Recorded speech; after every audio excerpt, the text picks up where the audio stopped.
Baltimore Orioles fans, 2023 opening day is here. You know, I broke down all the positions, gave you my preview. It's time to do the official 2023 Baltimore Orioles preview and predictions. 2023 edition, baby. Only place Give Me Sports how you want and when you need it. Hit that subscribe button, sound off in the comments, let me know your predictions for the season. And of course, hit that like button. Flex on Podcast, y'all. Let's get ready for opening day 2023.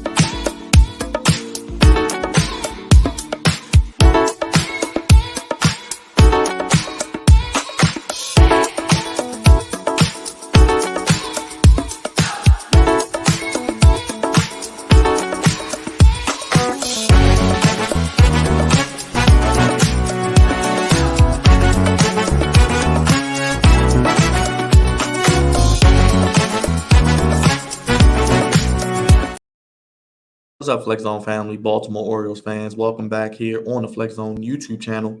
Let's get straight into it. Baltimore Orioles 2023 season. I did the individual ones. I broke down manager Brandon Hyde, told you why he's the right guy for the job, broke down the starting rotation, the bullpen, some of the questions of this team, the infield defense, the outfield defense as well, and even looked at the DH when I talked about the outfield and talked about some of the young players who could be coming up to help out that outfield. The season is here. Orioles won 83 games last year. And it's crazy because they actually, and I think a lot of the win totals have them with only 76, 77 wins. I did see Sports Illustrated have them with over 80, but a lot of the pundits, a lot of the previews, a lot of the analytical numbers are telling you that the Orioles are going to have a step back this season, which I don't think is necessarily true because I do think that this team is going to be better than last season. Last season, they did not get off with the best start. And one of my keys to this season is going to be having a good April. They were 7-14 in April last year, 45-36 at home, 38-43 on the road. I think at home, if they can get up to 48-50 wins and on the road get around 500, that would go a long way. I think they will be able to do that. May 14-16, they didn't have an over 500 month until June, July, August, which pretty much set them in. So really starting fast with a nice April, maybe being able to get 10 to 12 wins, consistently building upon that, having over 500s. They were under 500 in May, but after that, June through August, as I mentioned, September was 13-15. Got to have a good September as well. Maybe flip that record around. And I think this year is going to be very, very important because now with the everyday interleague games, less divisional games, you don't play teams 19 times, even though you play every team in the Major League Baseball season, like the Dodgers and the Padres, the Cardinals, teams like that. I still think the Orioles are going to do good in that. They actually, another thing I'm looking at, they were 8-5 in extra innings, but in one-run games, 23-24. If you win more one-run games than you lose, this is a stat I always look at. You have a good chance of being a playoff team. They were under 500, and they were just 3 games out of the playoffs. So with that being said, they have a 12-8 interleague record. With the new rules now, they're going to play more interleague games. They had a good interleague record, so I think they will be able to build upon that as well. I do have them over 83 wins. I think the overs we're saying 77, 78. I have them over 83 from last year. I do think this team will start better in April and end better in September. Getting John Means back at the All-Star break. Grayson Rodriguez and DL Hall will be up here eventually. More help from the minor league level. Potential trades, adding pieces at the deadline could help as well if this team is in the thick of it. I predicted that we would have 3 10-game winners in the rotation. Doesn't mean that they're going to be Cy Young winners, but these guys, as I mentioned, Kyle Gibson could give you 10 wins and lose you 10 or 11 games. Dean Kramer could win you 10 or 11 games and lose you 12 or 13. And then you got a guy like Cole Irvin, he could win 10, 11, 12 and lose 10, 11, 12. So I think those guys, it'll balance each other out, but I think those 3 can win double-digit games. And I think Grayson Rodriguez, John Means, hopefully in this rotation, possibly DL Hall by the end of the season, that would go a long, long way to showing the direction of this team. And I really, really like the bullpen getting healthy. They made a move with the Twins yesterday to get another lefty in there, Frenchie. I think he will help with this team. I think Aiken, Bautista, Dylan Tate will be back eventually. I have the Orioles at 88 wins this year. I have the Orioles winning 88 games, finishing 3rd in the division behind the Yankees and Blue Jays. I actually have the Blue Jays winning the division because I think the Yankees' injuries will have them sluggish to start out, maybe a slow April, maybe a slow May a little bit, and pick it up around June. But I do think that the Blue Jays are going to finish first, the Yankees second, and the Orioles third, Tampa Bay fourth, and the Red Sox fifth.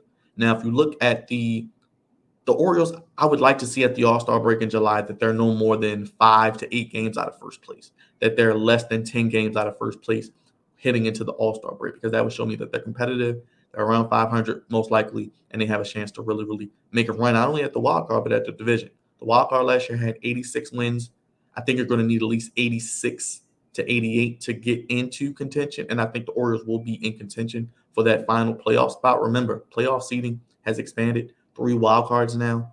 I think the Orioles could be in the conversation for that third wild card for sure with 88 wins. But I think it's going to take you about 88 wins to really be in that conversation, because you got teams like the Yankees, Blue Jays, Mariners coming back. Will the Angels be improved? We know about the Astros. What are the Texas Rangers going to do? The Orioles get a look at the Texas Rangers after they get done from Boston. I'm intrigued to see how they play against Boston, who should be last in this division, and how they go to Texas and hopefully try to win that series against the Rangers, how they do against their market spending that they went crazy on this offseason. They've done the last 2 seasons. So they're expected to be better. The White Sox, the Guardians, excuse me, pardon my my slippage there.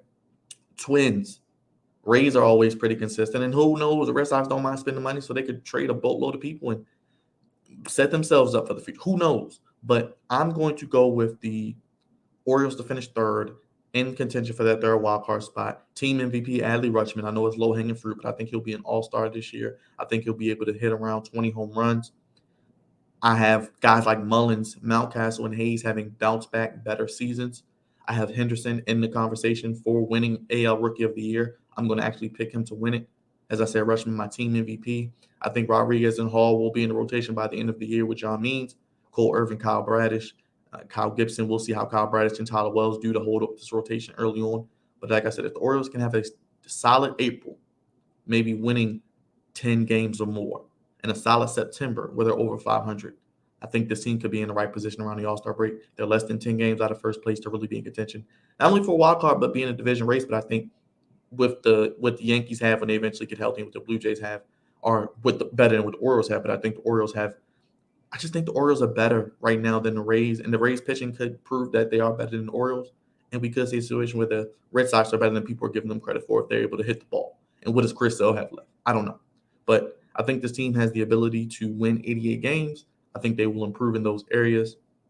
And I think they are a third wild card considering playoff team. If you're putting money on, take the over if you're doing that gambling thing. But let me know your thoughts. I said Brandon Hyde is right for the job. I think the starting rotation will give you 3 10-game winners. I think Felix Bautista could give you the 25 to 30 saves in the back end.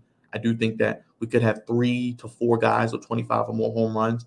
Mountcastle, Santander, possibly some others getting into the mix.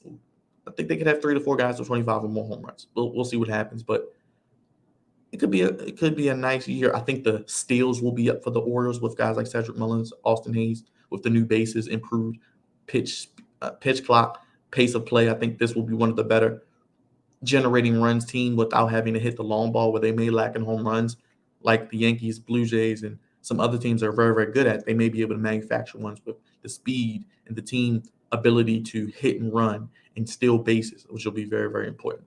So I think a fast start in April, a strong end of September, being in contention around the All-Star break where you're like, okay, what's within striking distance? We're 5, 6, 7, 8 games back. We're less than 10 games back, where we're a nice week away from being back in it. And we're maybe only 4 or 5 games out of the wild card at most. 3 wild cards now. I think they're in contention for the third. When they won 83, I have a 5-game improvement. Not quite ready to go 90 games yet, because I think if there was a healthy John Means and a healthy Phillips Batista, Dylan Tate, and I think having actually a guy like Michael Givens back will help also. Adam Frazier, I think, will hit the ball well and could help out this team, especially defensively. I think defensively they'll be a top 2 or 3 team in the whole major leagues, especially on the infield side. Outfield speed with Mullins and Hayes. Santander will be in conversation, possibly as hitting 25 bombs. So we'll see what happens. I really, really like what they're going to do here with Berlin. I think they're on the right path. And like I said, they could bolster this roster by the All-Star break. But I think 2024 is really, really lift off the offseason and, of course, next year. But I have this team in contention for a third wild card spot with 88 wins. And let me know in the comments, what are you looking forward to seeing for this team? What is your expectation? What are your predictions for the Orioles in 2023 and beyond? What are you looking forward to seeing tomorrow, opening day against Boston? We have Kyle Gibson on the mound against Corey Kluber. I think that game is going to come down to the bullpen. I think both pitchers will pitch well. Pitchers are usually ahead of hitters this time of the year. I think the Orioles win a close one, 3-2. Low scoring, bullpen does them in, time and hitting gets the Orioles the win. Batista closes it out. I'll be live tomorrow for Orioles post-game show following the 2023 opening day debut of the Orioles. Yes, I think the Orioles can make the playoffs. To answer that question, I think they have a shot with 88 wins. They'll be in the conversation for that third wild card spot. Hit the subscribe button if you're new. Sound off in the comments. Let me know your thoughts. Hit the like button. Helps us out tremendously. We have Orioles videos all throughout 162 and beyond. Some post-game shows here and there, not all 162, but we'll be live tomorrow after the Orioles and Red Sox, breaking it all down. What went well, what might not have went well, but hopefully we'll be talking about a happy recap. Orioles win. You'll have Gibson, Kramer on Saturday, and Irvin on Sunday. I'm intrigued to see the three guys I picked to win 10 games, what they do for the Orioles. 88 wins, Rutschman MVP, Gunnar Henderson, AL Rookie of the Year means Paul Rodriguez in the rotation by the end of the year. Strong April, strong September. Let's be in contention within striking distance by the All-Star break. Let's see what the Orioles do. We trust in Mike Elias, and we're walking with him here on the Flex Zone Podcast. Thank you guys for watching.